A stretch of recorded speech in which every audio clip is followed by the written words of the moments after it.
Why, hello, who are you? Oh, I'm, Alesis Cliffbar. Nice to meet you. I'm Joe. Where's George? Oh, George didn't want anyone to know that he paid money for this movie. So he asked me to sit in for him. I see. Well, I'm sure having a Brit will add some George, I'm missing one of my wigs. George! There's no George here. Ask next time.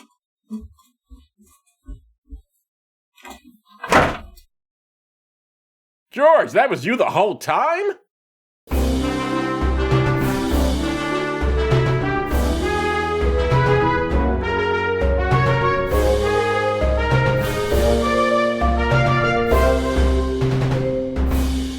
Welcome to Does This Still Work? The podcast looks always and asks, does this still work? I'm Joe Dixon. And I am George Romaka, and yes, I paid for this movie. And today we're discussing Mrs. Doubtfire from 1993 and some historical context. First, podcasty stuff. For future reference, we should work on your accents before you do them. I was like, you went from British to German in there, and I just couldn't understand it. So here's the thing about me doing accents. Number one, I suck at them. And number two, if I do them badly, nobody can actually ever claim that I'm making fun of them. This is like, because nobody is. How are you? I'm British. Nobody will be sure that I'm actually mocking their accent. That's not mocking. This is accurate British accent. Ew! How are you? I like some tea, please.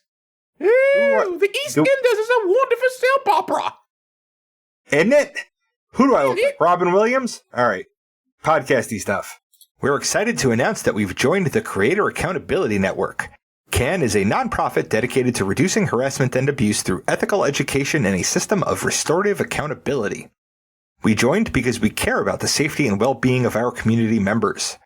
If you feel our behavior or content has harmed someone, please report it to CAN, either via the reporting form on their website, creatoraccountabilitynetwork.org, or via their hotline at 617-249-4255. They'll help us make it right and avoid repeating that mistake in the future. CAN also needs volunteers from our communities to help with their work, so if you have skills you think would be helpful, or time and a desire to help, please visit their website to find out how you can volunteer. Most importantly, get the word out to other creators who you think would be interested in getting credentialed.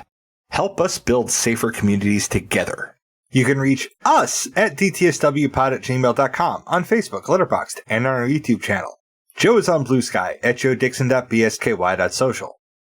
Please tell your friends about us, even the ones who are allergic to pepper, and leave 5-star ratings everywhere. You can pick what we watch and get extra per episode content by funding us on Patreon for as little as $1 a month at patreon.com/dtswpod. Now, George, take us back to 1993. The year I graduated elementary school. And this is the way it was. This is a film about a man dealing badly with the ending of his marriage and using banking on our society's ostensible prioritization of children to justify his gaslighting and manipulation of his ex. So without spoiling Joe's summary, it also involves childcare. So we'll look at divorce and childcare for this history segment. Makes sense. Joe, give us... I'll say it. I said this before we started, and I'll say it again. I wish I knew you were going to do the wig thing. We could have done this in drag. It would have been funny. This room is cold. That wig is too hot. It is weird. Yeah, I've worn wigs. I don't know how women stand them. It's so hot. Those things really burn your head up, as far as I can tell. Maybe you get used to it. I guess. I mean, I know you wore them. You wore it on Halloween. That's right. And eventually took it off, if you remember. Mm-hmm. All right, Joe, give us our first headline from the Press Democrat of Santa Rosa, California. Aftermath of divorce. What we have here is a whole lot of hemming and hawing about how divorce correlates with negative outcomes for children, with only a nod to the fact that it might not be the divorce itself, but rather the inability of the parents to parent or relate to each other healthily. True. I've said before and I'll say again, our culture does nothing good to prepare any of us to be good parents or partners. We get lots of our ideas about how things are supposed to work from our media, which all show dysfunction and drama for entertainment value.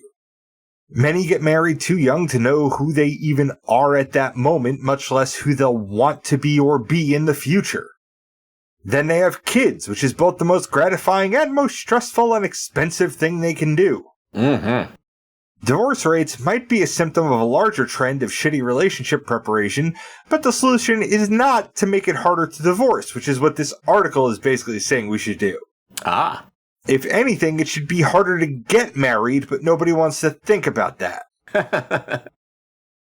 I think you made a good point about your divorce, is that obviously there were problems in your marriage, but in the grand scheme of things, you think that both you and your ex had gone as far as you can in that relationship, that relationship is going to end it. And it's just a natural course of things that, it's not necessarily a failure when, who says you have to be married forever? Sometimes maybe 10 years is good for some people. Maybe 14 years is good for some people. Then it's over. It's insane. And it's insane that we expect 18-year-olds to choose a major in college. They're 18. How the fuck do they know what they want to do for the rest of their life? What have they been able to try? Right?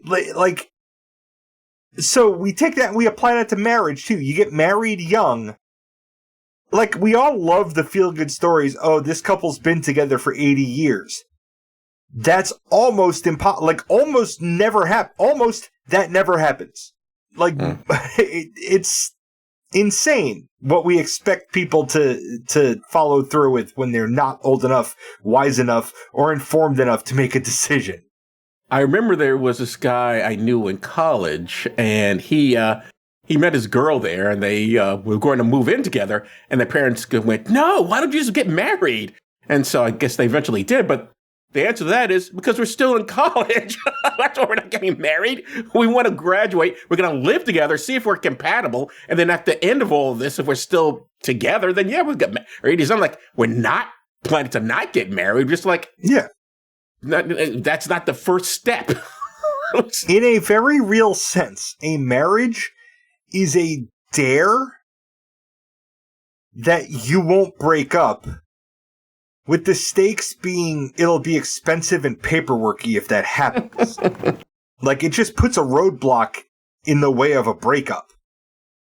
It's very wild to me. I don't know about parents today. Maybe they've changed, but of my generation, and I'm sure this is true of many parents today as well, actually, is that the idea of, oh, my child shouldn't live with somebody. But if you want the relationship to be successful, I think you should at least live together before you get married. I mean, there are so many things you find out about your partner when you actually have to cohabitate with them, that you're just not going to find out just dating them. My princess in Wisconsin says that the cure for new relationship energy is to live with somebody for a month. Yeah, I think that's true. It makes sense. It should be a prerequisite. We can't get married until you've lived together, which, of course, in this country would be outrageous, but yeah, it really should be how it works. So, needless to say, this hand-wringing about divorce is farcically cynical. So, Joe, give us our second headline from the San Francisco Examiner of San Francisco, California. Divorce rate skyrockets in religious Oklahoma.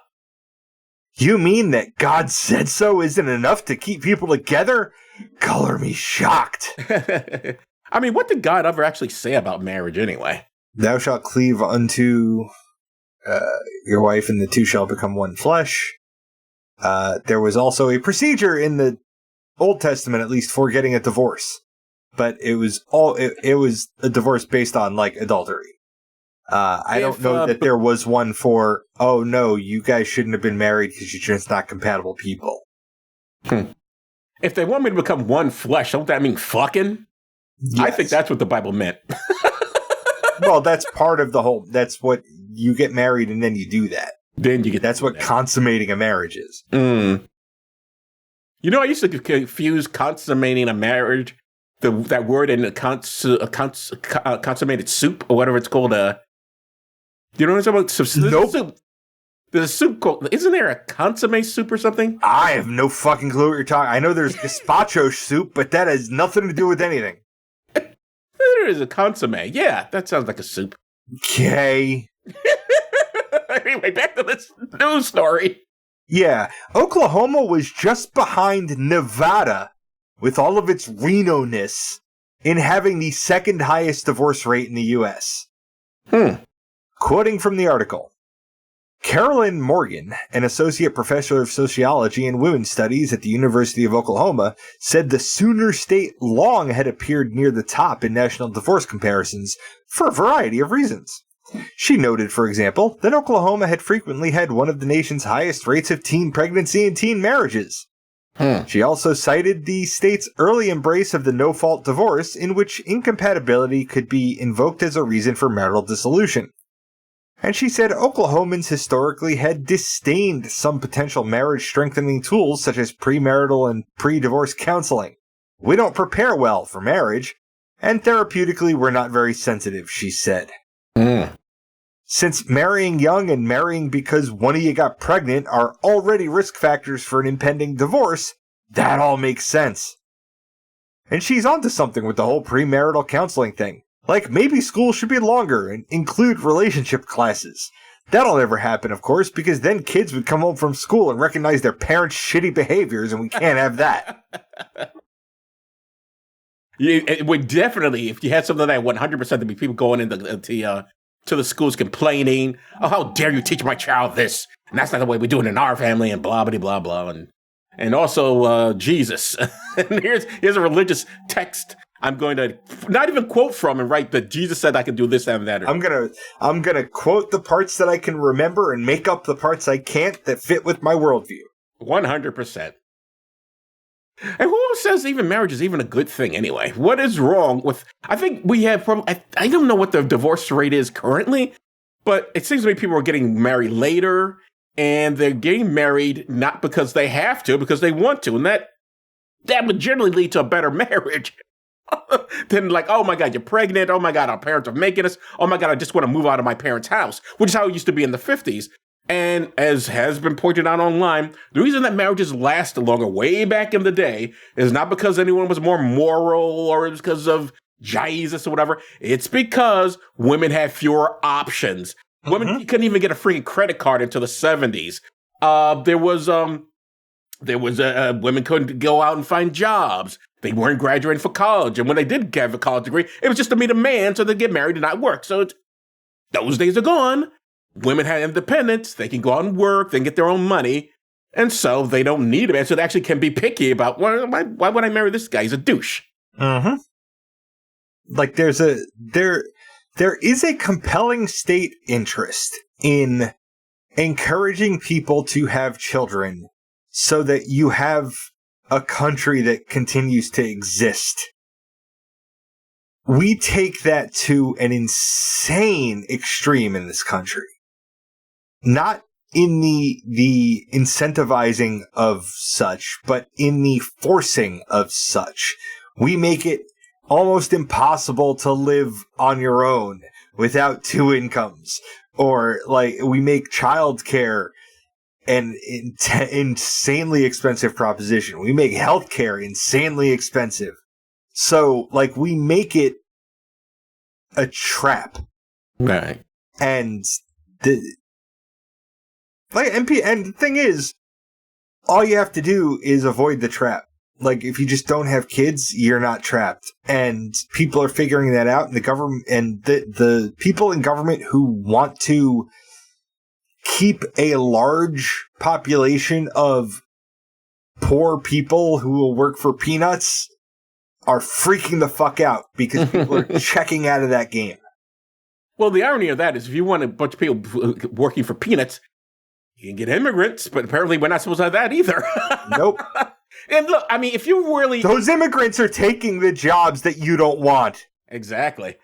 Also buying up all the properties somehow. And taking all the jobs from you. And taking all the other jobs. Jobs that you do want. And apparently also taking up all the schools and everything else. It's insane. Yeah, I mean, honestly, if we're really concerned, if you're a society, it's not just this country, of course, but you're really concerned about, oh no, there's not enough of us to take care of our old, which is true. People are getting older and someone needs to take care of them. There needs to be a replacement to pay the Social Security taxes or whatever, blah, blah, blah. immigration, baby, but you don't even want that. No, you supposedly want more people in your population, but they got to be the right people. They got to be, yeah. And what we're talking about is they have to be white.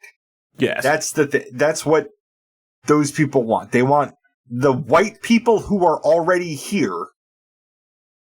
Because they also don't want white people from, like, Sweden. Right.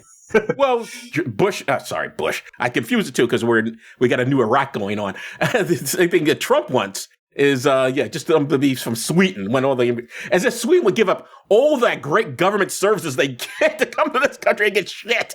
Yep. In fact, it's brought up to the dummy, but he still doesn't seem to get it. There's a reason Swedes don't come here, buddy. Well, there's reasons that Donald Trump doesn't get things, and it's because he can't. But we're not going to explore the 25th Amendment on this podcast. Joe, give us our last headline from the Ventura County Star of Ventura, California. Nanny in the house. Domestic dilemma. Many families can't afford to pay hired help over the table. Remember back in the day when not only was expertise required, but we'd care about the conduct of people in our government? Those were the days. Boy, I think you slightly misunderstand that song, but okay. No. I absolutely understand that song. It is everything that the current government wants. It's a return to all the good old shit. But it's a lovely refrain. Because it turns out that a nominee for U.S. Attorney General had hired an undocumented immigrant as a nanny, and that was enough to tank her chances. Oh my God, yes, I remember this. And from the sounds of it, most people hiring nannies were hiring under the table. And those weren't, the poors.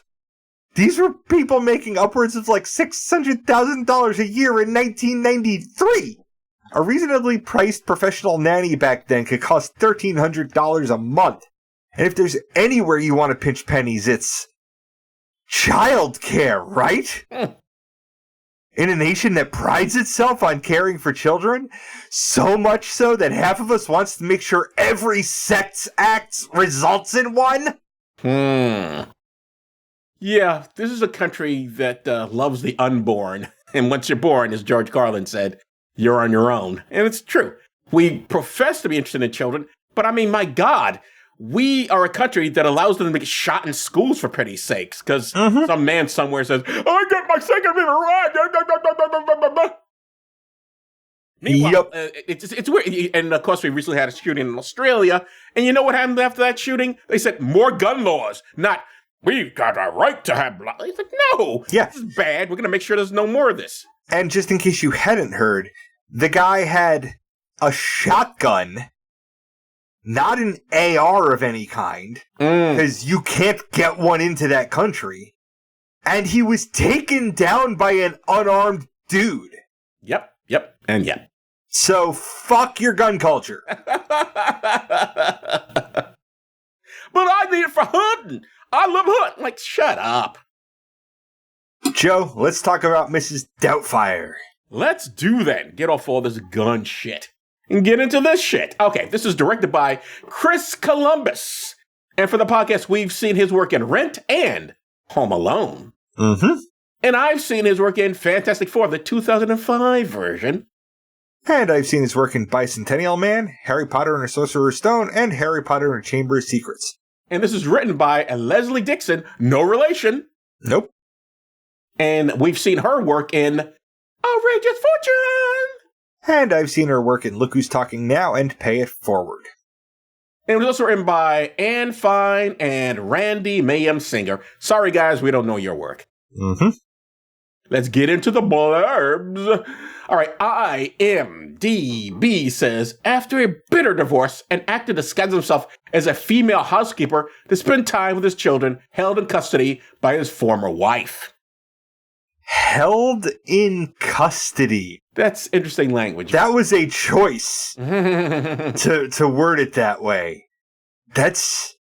I don't even know. Like, I'm a little worried about whoever wrote that blurb. They may be an ex man was married before and is kind of bitter about his ex-wife. Something like that. All right, here's YouTube. It says, after Daniel Hillard, an unemployed actor, loses custody of his 3 children to his ex-wife, he realizes that seeing his kids once a week just isn't enough. So the crafty thespian dresses as Mrs. Doubtfire, an elderly British nanny with a sharp tongue and an endearing way with children, in order to be close to his kids in this bright, heartwarming comedy. Bright, heartwarming comedy. So, you say so, YouTube. All right, anyway. Some of the characters, too, to be discussed. We're going to talk about Daniel Hillard, who was, of course, played by Robin Williams. And for the podcast, we've seen Mr. Williams in Good Morning Vietnam. We've seen him in The Birdcage. We've seen him in Good Will Hunting. Still his best performance for me. We've seen him in Flubber. We've seen him in Tu Wong Fu, Thanks for Everything, Julie Newmar, Toys, The Birdcage, Dead Poet Society, Hook, and The Fisher King. And on my own, I've seen him in Deconstructing Harry and World's Greatest Dad. And I've seen him in Popeye, The Adventures of Baron Munchausen, Jumanji, Bicentennial Man, AI, Artificial Intelligence, and Night at the Museum. And I've heard him in Aladdin and Robots. Miranda Hillard is played by Sally Field. And for the podcast, we've seen her in Norma Ray. And both George and I have seen her in Forrest Gump.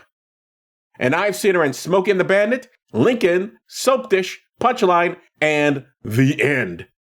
Interesting fact about Smokey and the... No. It was The End. An interesting fact about The End, that was the first time I've seen simulated sex on film. Okay. Burt Reynolds is in that movie. He plays a man who thinks he's dying. Or he might have been dying. I haven't seen the picture in years. I was a kid. But anyway, he supposedly is dying and he's going to kill himself before the disease kills him. And before he knows all that, he gets that. He in real life, Burt Reynolds is dating Sally Field, and in the movie, he's having sex with Sally Field. Huh. And we get to see her tatas and everything, and I was very excited. Okay, Joe. Let's move on.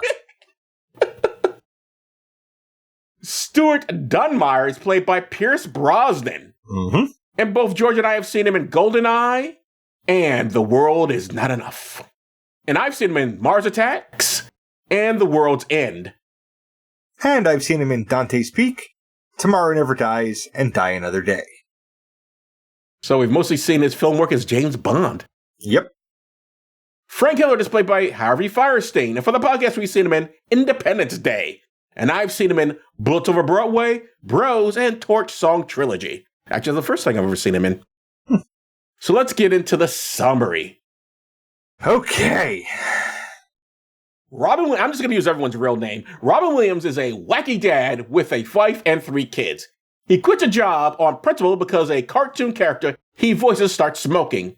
I'm not sure who this cartoon is for, since you can't market smoking to children. In fact, cigarette ads have been banned from TV since the 1970s. But for whatever reason, they have this cartoon bird puff away and Robin walks out. That same day, he throws a birthday party, even though his wife said the son couldn't have a birthday party because his grades were low. When she finds out about the party, he tells his wife, Sally Field, he was going to clean up before she got home. So to be clear, this man quit his job without consulting his wife. He threw a party that undermined his wife's authority and had no plans of letting his wife know he even had the party. Despite all this, he's totally shocked when his wife tells him she wants a divorce. Which, maybe if this was a first time, but it's obvious that this is not the first time he's done this kind of shit. 100%, but we'll get into that. For some reason, he blames his wife's job for them breaking up, even though they live in a very nice house with 3 clearly well-fed children, and it's also clear it's not him bringing in that money. Mm-hmm. Anyway, he says he can't be away from his children. Now, rather than be a better dad in order to see his kids, he decides to dress up as a nanny, Mrs. Doubtfire. He does this with the help of his brother, Harvey Firestein, which means this film thinks it's LGBTQ friendly despite a lot of transphobia. Go figure! So, we're skipping over a big thing there, right? Sure, go ahead. At first, he's granted like every other weekend. And then he fucks that up. Yes. I actually forget what he's done, what he did to fuck it up. No, I don't know that he.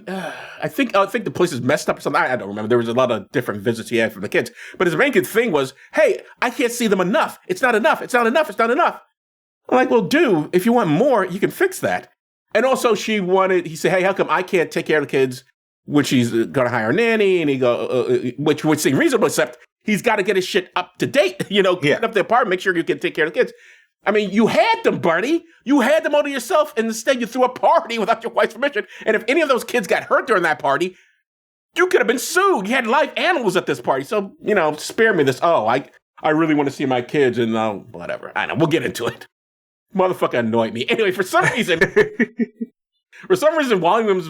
Robin Williams becomes a better parent pretending to be a 60-year-old English woman than being himself. However, he continues to undermine his ex-wife, first by telling his children when they find out who he is to keep a secret. Then he does everything he can to destroy his ex-wife's budding relationship with Pierce Brosnan. Normally, the character who dates the ex-wife is the bad guy. Not here. Pierce Brosnan is the nicest person in this movie. My opinion. That doesn't stop Robin Williams from trying to kill him, though. To be clear, this is a comedy, and Robin Williams is the hero. Anyway, long story short, Robin is exposed as Mrs. Doubtfire. Right, that's what he does to fuck it up. So he does the movie to fuck it up. That's where I'd forgotten. He loses custody of his kids, but he makes a movie speech, and movie speeches usually work. This means Sally Field feels bad for him. Ipso facto, he gets to spend unlimited time with his children. I should also say he manages to get a TV hosting job without so much as an audition. So, George, do you want to add anything?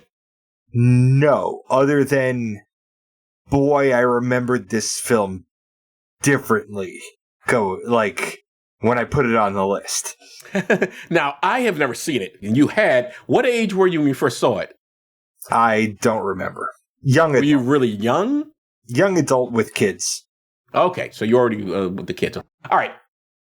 My first question to you, my friend, is Sally Field has been married to Robin Williams for over a decade when they divorced. How could she not have been tuned in to his gaslighting? Like, when he answers her ad for a nanny and he does all these different voices, there is no way that's the first time he's pulled that stunt on her. She would know that's him, right? Am I wrong? This movie, and I'm not saying it works, but this movie works because the audience is not married to Robin Williams. But there is no way on earth that she does not hear his voice in any voice that he does. Like, zero believability in these crank calls that he's making. Like, in real life, call 1, he would have been in jail. And the curious thing about all that, of course, is that throughout the film, he's doing voices. So it's not even like he just does it when he's working and his wife, and maybe he never called his wife and pulled that stunt on him. He does it with everybody. He cannot help himself. He's compelled to do it. So there's no way she would like, oh, it's you. I know what this is. Cut it out. Mm-hmm. Also, during that scene, when that montage, pranking her with all those fake voices he does. At one point, he calls her to answer the nanny ad, and she says, well, you have to take care of a child, a boy. He said, I don't take care of boys. I used to be one, or I used to be a man, whatever. And so I want to discuss the transphobia. I think this is all over here, right? Even though they have gay representation in the form of Higher Fire Sting, there's a lot of transphobia. I'm not crazy, right? I wouldn't call it transphobia. I would call it heteronormative garbage. Okay. Or cisnormative garbage. And like the mistake you're making? It's not actually, if anything, it's digging at cross-dressing. Not at people whose gender identity differs from what they were assigned at birth. Like, that's maybe that one joke on that one prank on the phone. Because I used to be one. Like, that's, okay, fuck you. Go writer. fucking bullshit. But the rest of it, it's more geared towards people who present gender differently, not people whose experiences of gender is different. Okay. And also the sound. Like, I don't think it's aware enough to actually be transphobic. I guess that's fair as how aware they are of what they're doing there. Because I'm sure if you asked them, they think they were making a progressive film by just having Harry Firestein there with his, I guess that's the husband. There's another dude he's with, presumably they're married, but it's not clear. All right, so the children are brought in on the deception about Mrs. Doubtfire. Isn't a father encouraging the children to keep their little secret from mommy usually a bad thing? The only time it is okay for an adult to tell a child, hey, this is a secret just between you and me, is when that secret has an expiration date, and on that expiration date, it is going to be a reveal towards the person they're keeping it from that is going to delight that person. Like, I bought your mom this ring, and I want you to be in on the joke, right? Because it makes you feel special to be in on the surprise, right? That's safe. That's okay. Almost, that's it. That's the only context where an adult asking a child to keep a secret is okay. All of the rest of them, this movie included, are some kind of wrong. I mean, I can see a scenario where, let's say, although every scenario I think of, the child is older, not as young as these kids are, but I'm like say, you dented the car and you didn't want the mom to find out. You're going to fix the car, and you and the dad have an agreement. Okay, fine, fix it. I won't tell your mom. I mean, I can see in some scenarios you're like, maybe there's something that's between you and the other parent. You know, I wouldn't even call that a healthy one. Right. The healthy thing to do is to teach your child how to own up to and take responsibility for their actions, even and because part of a proper apology is a plan to change the behavior and not have the thing, or to rectify the wrong. So you teach the child, oh, you dented mom's car, you're going, and you want to pay to get it. Okay, you've got it handled then. So I will be here to make sure mom doesn't jump down your throat if that's what you're worried about. But you're going to tell mom what happened, and you're going to say, and here's how I plan to take care of it. Because what you're doing then is showing growth as a human being and like owning your responsibility. So I wouldn't, like, even that example isn't a good one. Okay, fair enough. I have no kids, so all I do know is that, throughout the history of little secrets, usually that's good. Yep. Between the parent and the child and not telling the other parent. And this man does it throughout this movie. Oh my God, does he? This man, again, Mr. Robin Williams, claims to care so much about his children. But if he really was all that caring, shouldn't he know how to cook for them? The movie implies the wife comes home and the place isn't clean and the kids aren't fed. Isn't part of loving your children making sure they're fed and not living in filth? Because if you remember, it's only when he's first Mrs. Doubtfire, he can't cook. It's only later he's actually looking, researching, and finding out how to cook. Which, why the fuck didn't you do that from the beginning? Maybe you wouldn't be the forest. To quote Katie in Letterkenny in, I think, season 9, men who can cook can get it. That's why my R for R on Reddit said, I sing, I bake, I fold laundry. And now I'm probably saturated. Go figure. Maybe I should put that in my ad. We'll see how it goes for me. I got a big thing coming up in March. We'll see how that goes. Anyway, why is... But yeah, to your point, yes. Right. Oh, no, yeah, I did talk to your point. Never mind. It's fine. Why do you think he's more strict as Mrs. Doubtfire than he is as just plain old dad? Because he's got to be different than dad, otherwise he's giving his game away.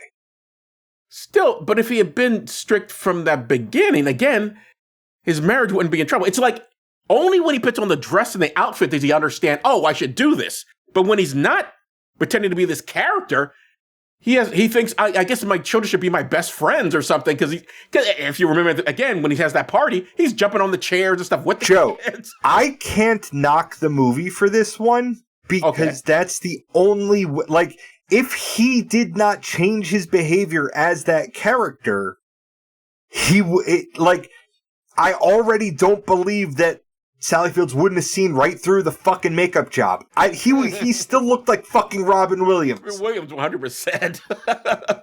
And if she'd been married to him for 10 years, there's no way she's waking up to that every day and not like seeing through that shit. So the veil of deceit here is so thin that it only makes sense that he would have to adopt a more matronly persona that was as far away from his regular persona as he could, which just happened to be what he had to learn how to do anyway. Which there's actually maybe a nice lesson in there about, try and live your life as a woman who takes care of kids for a little while. See what the expectations are of you. See how that differs from the way men are. Like, because fathers get called babysitters. Like, your husband's babysitting. No, they're fucking parenting today. They're not a babysitter. Them spending time with their children is something that should be happening a lot. So it makes sense. And it is very interesting that the man is considered babysitting the kids as opposed to the wife who's just, she's taking care of the kids, period. Mm-hmm. It's never just the guy. No, he's taking care of the kids. That's what's going on. No, it's true. It's a very interesting dynamic we have out there about women and men and their raising of the children. Returning to Sally Field's character, something I found very interesting in the film, and it's a bit of a hole that I think they could have just as easily addressed or made it a joke if they needed to. It's really weird that he never asked to meet Mrs. Doubtfire, something that character who's so concerned about this woman is spending so much time with his children. He would want to meet, and Sally, I mean, obviously can't because he's him, but Sally Field's character would go like, it's weird how come he hasn't asked to meet you. You think he'd want to meet you because you spend so much time with our children, and he's so concerned about the kids, and yet for some reason he never expressed any interest in meeting you. That's weird. No, doesn't even come up. Which is weird, because he could have had another dumb scene of him running out as Mrs. Doubtfire, then himself, then running as Mrs. Doubtfire, then coming out as himself. I get what you're saying, but it was already a 2-hour movie. Oh, no, they could have cut out the whole... For them, they could have cut out the entire movie. It would have been better. But I'm saying the social worker thing could have been cut for that scene I'm talking about. Right, but I'm just saying, like, they made the choices they made, and now we live with them. That's... Yes, all of those should have been... Those could have been addressed at some point. They weren't because there wasn't time.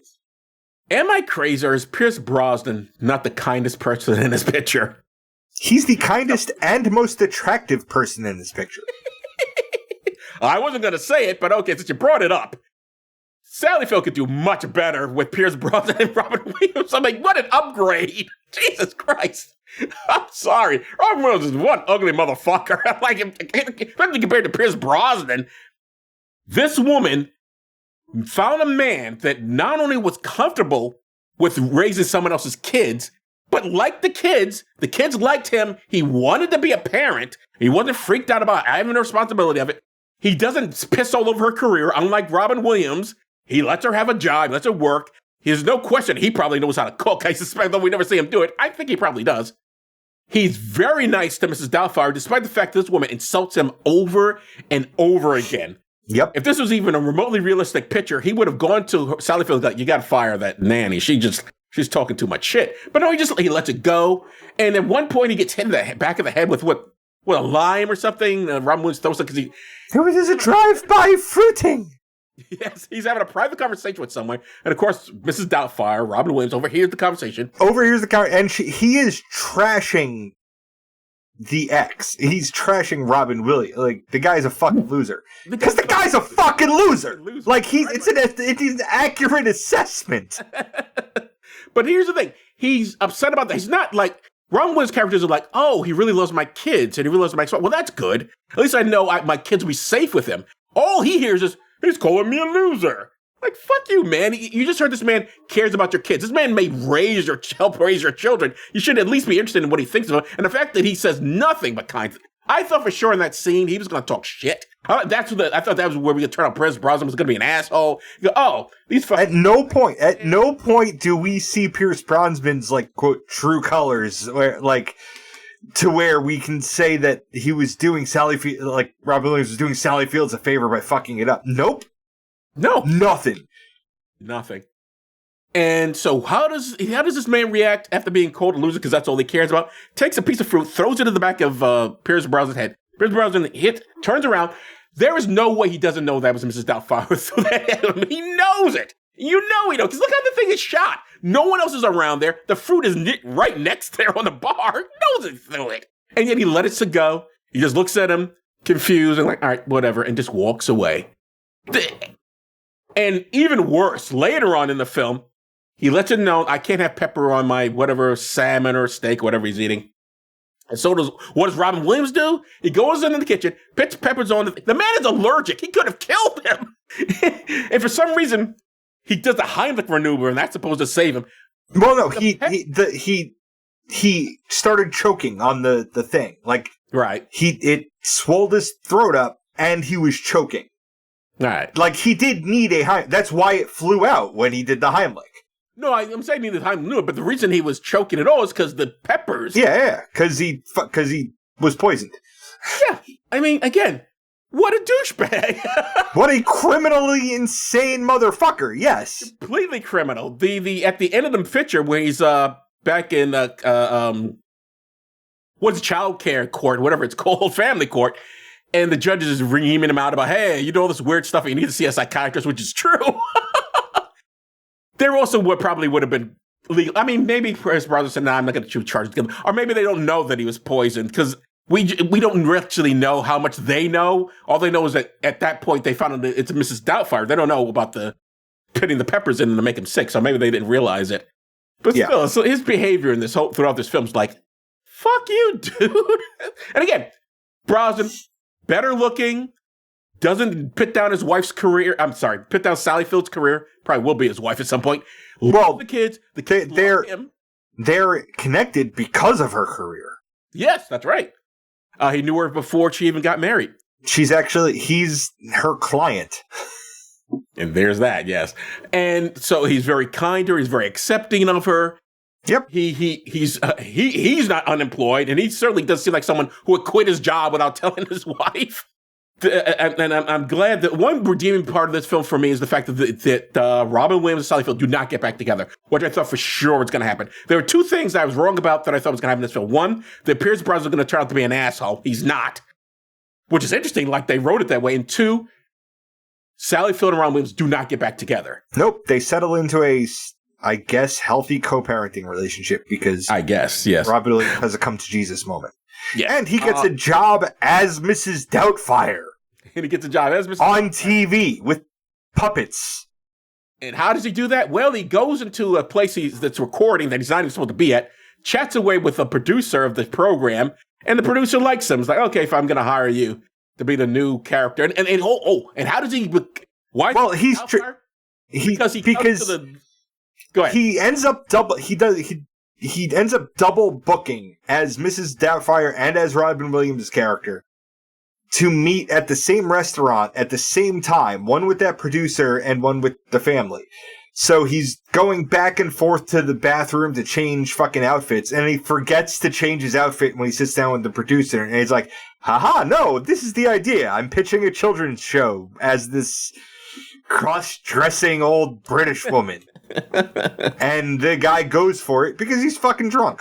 And apparently never sobers up because he doesn't get the job. Yep.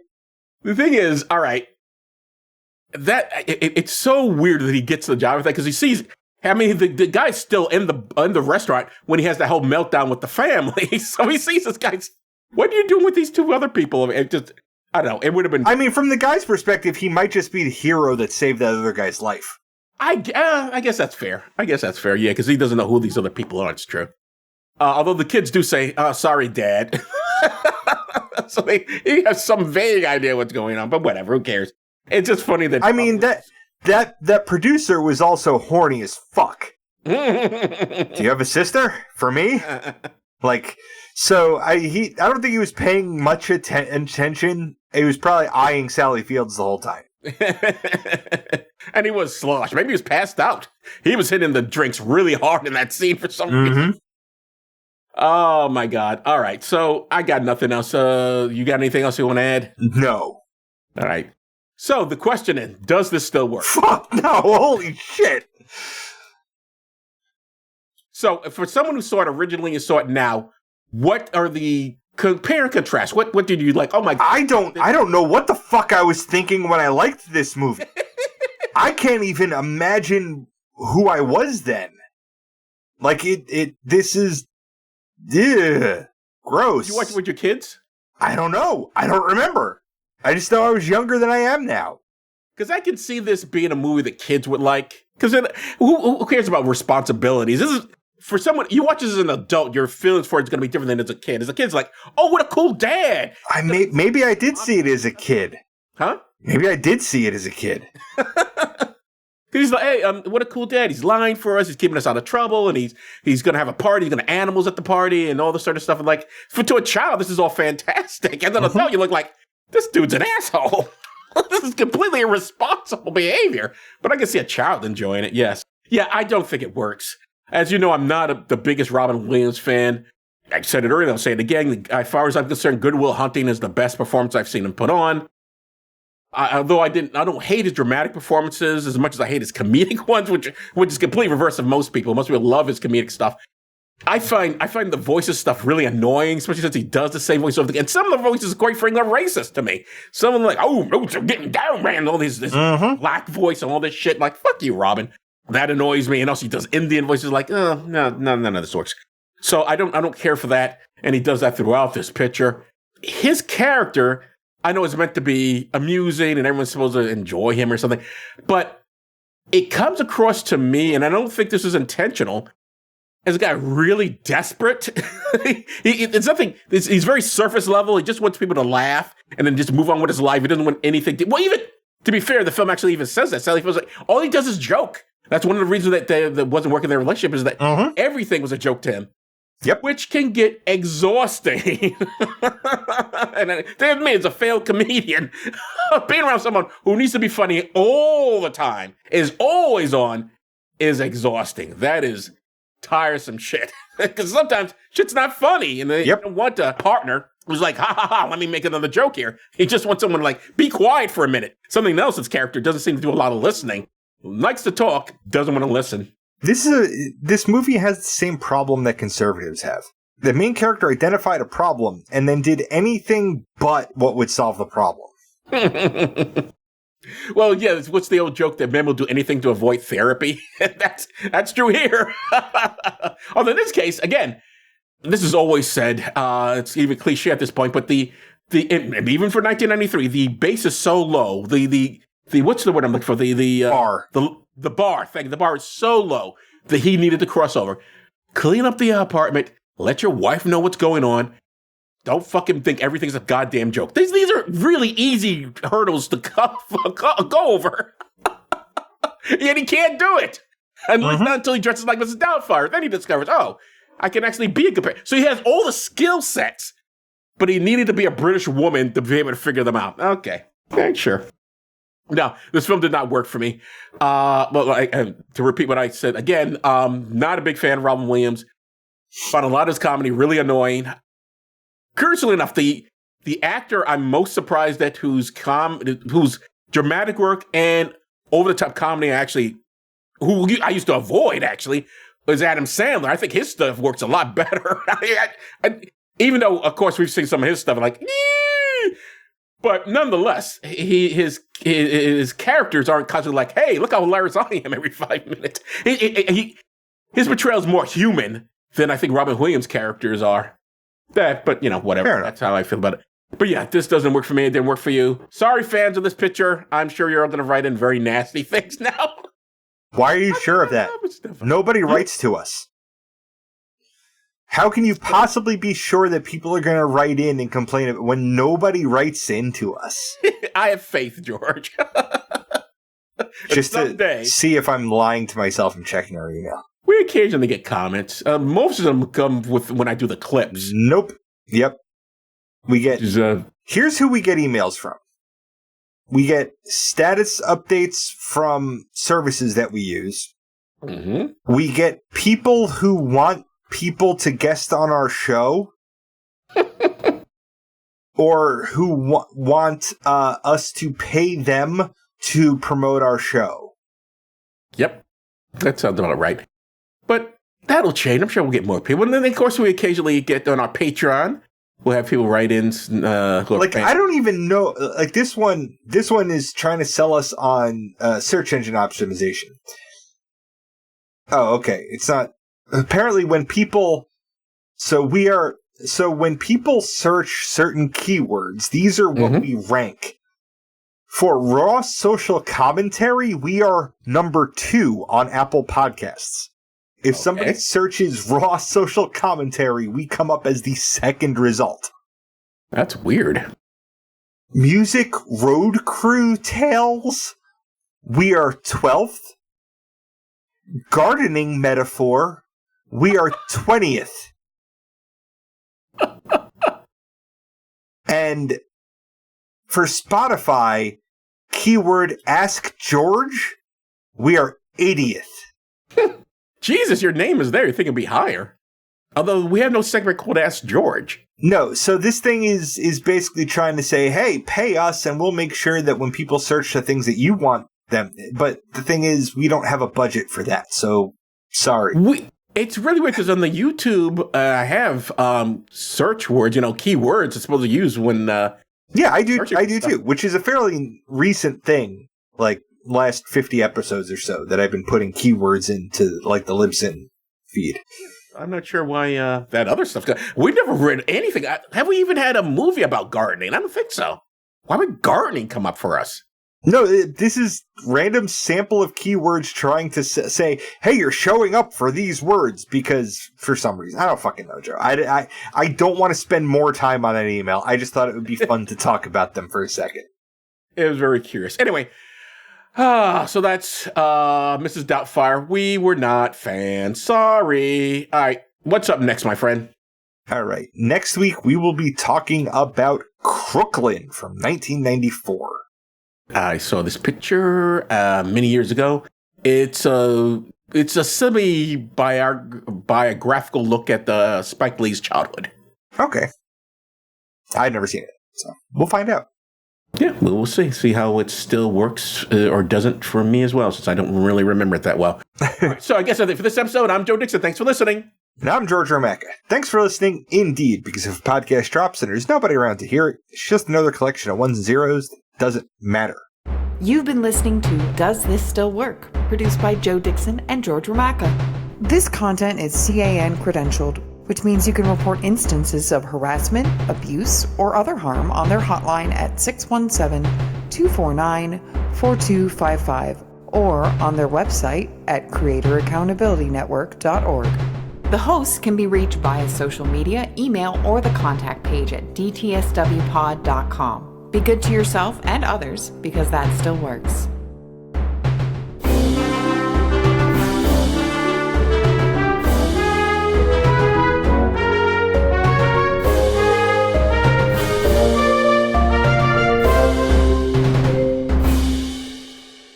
Ventura, Nanny. California. Sorry, do that again, because I interrupt you. No, I can just cut out your audio. Okay. Cool. So, from No Stupid Questions, do Americans actually avoid calling an ambulance due to financial concern? From Stupid Questions, before I was conceived, was I the sperm wiggling around or was I the egg waiting for it? From Random Questions, do you think where a person is born decides majority of quality of life they get? Back to No Stupid Questions.